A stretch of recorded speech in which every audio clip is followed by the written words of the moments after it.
Everest சிகரத்தை பத்தி நாமெல்லாம் சின்ன வயசுல இருந்து படிச்சிருக்கோம். ஆனா எக்ஸாம் முடிஞ்சதும் அதையெல்லாம் மறந்துட்டு எவர் ரெஸ்ட் அப்படின்னு ஒரு வாழ்க்கை வாழ்ந்துட்டு இருப்போம். ஆனா சில பயபிள்ளைங்க அந்த மலையோட உச்சியில ஏறி குச்சியை சாப்பிடணும்னு ஆசைப்பட்டுட்டே இருக்காங்க. அதுக்காக நினைச்சதும் எவரெஸ்ட்ல எல்லாம் ஏற முடியாதுங்க. அதுக்கு ஏகப்பட்ட விதிமுறைகள் இருக்கு. நம்மூர் டீ கடை மாதிரி அங்க ஏகப்பட்ட பயிற்சி நிறுவனங்கள் இருக்கு. குறைஞ்சது 2 வருஷமாச்சும் நீங்க அங்க ட்ரைனிங் எடுக்கணும். 7000 அடி வரைவாது ஏறி அனுபவம் இருக்கணும். இதுக்காக தினமும் மலையடிவாரத்துல இருந்து கொஞ்சம் கொஞ்சமா பழக்கப்படுத்துவாங்க. மே மாசம்தான் சீசன் டைம். வெயில் அதிகமாகவும் உயரத்துல காத்து குறைவாகவும் இருக்கும். சினிமால மாதிரி தனியாலாம் ஏறிட முடியாது. உங்க கூடவே நிழல் மாதிரி உதவியாளர் ஒருத்தர் வந்துட்டே இருப்பாரு. வழி நெடுகளும் பல கேம்புகள் இருக்கும். அங்க தங்கி ரெஸ்ட் எடுத்து தான் போக முடியும். உச்சிக்கு போறதுக்கு 60 நாள் ஆயிடும்.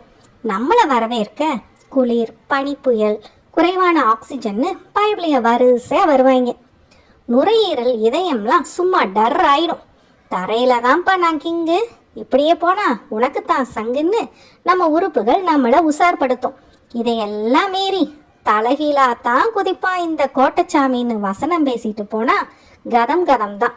உதவியாளர் உங்களை சீக்கிரமே கணிச்சிடுவாரு.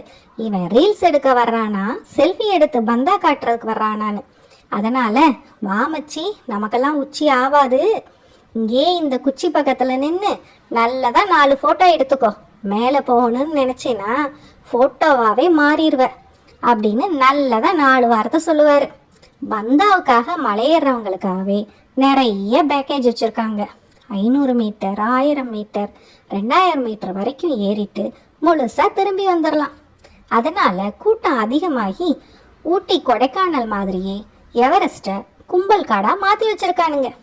போதாக்குறைக்கு மலையேற பேர்வழின்னு கக்காவை இஷ்டத்துக்கு இங்கே டவுன்லோட் பண்ணி வச்சிட்றாங்களாம். அதனால எங்க மலையே நாரி போய் கிடக்குப்பான்னு அங்கே இருக்க கிராம மக்கள்லாம் மூக்க பிடிச்சிட்டு போராடிட்டு இருக்காங்களாம். வேற வழி இல்லாம மலையில கக்கா வந்தா இந்த பையில பிடிச்சு வச்சுக்கணும்னு அடிவாரத்திலேயே பைய உங்ககிட்ட தந்துடுவாங்க. இதென்னடா வெஸ்டர்ன் டாய்லெட், இந்தியன் டாய்லெட் மாதிரி புது மெத்தட்னு உங்க வயிறு அங்கேயே கலக்க ஆரம்பிச்சிரும். இதென்ன பிரமாதம், அடுத்து ஒரு ஸ்பெஷல் ஐட்டம் இருக்கு பாருங்கன்னு மீதம் இருக்கிற விதிமுறைய சொல்லுவாங்க. அதாவது மலை இறங்கி வந்ததும் அந்த கக்கா பைய எடை போட்டு சோதிப்பாங்களாம். டேய் மலையேறதுக்கு எத்தனை சோதனையை தாண்டா சந்திக்கிறது. ஆனாலும் சில பேர் என்னோட சாதனைக்கு வானமே இல்லை, எனக்கு இதெல்லாம் இல்லை தொல்லைன்னு ஹாயா சாதனை படைச்சிட்டு திரும்ப வந்துட்டு தான் இருக்காங்க. நமக்கு எதுக்குங்க வம்பு? பனிவிலும் மலர்வனம் உன் பார்வை ஒரு வரம் அப்படின்னு பாட்டு பாடிட்டு ஹாயா நமக்கு தோதான ஒரு இடத்துல சந்தோஷமா இருப்போம். அடுத்து வேற ஒரு இன்ட்ரெஸ்டிங்கான சப்ஜெக்ட் வீடியோவோட நான் உங்களை சந்திக்கிறேன். Tata, bye bye. நம்ம சேனலை மறக்காம சப்ஸ்கிரைப் பண்ணுங்க, லைக் பண்ணுங்க, அப்புறம் ஷேர் பண்ணுங்க.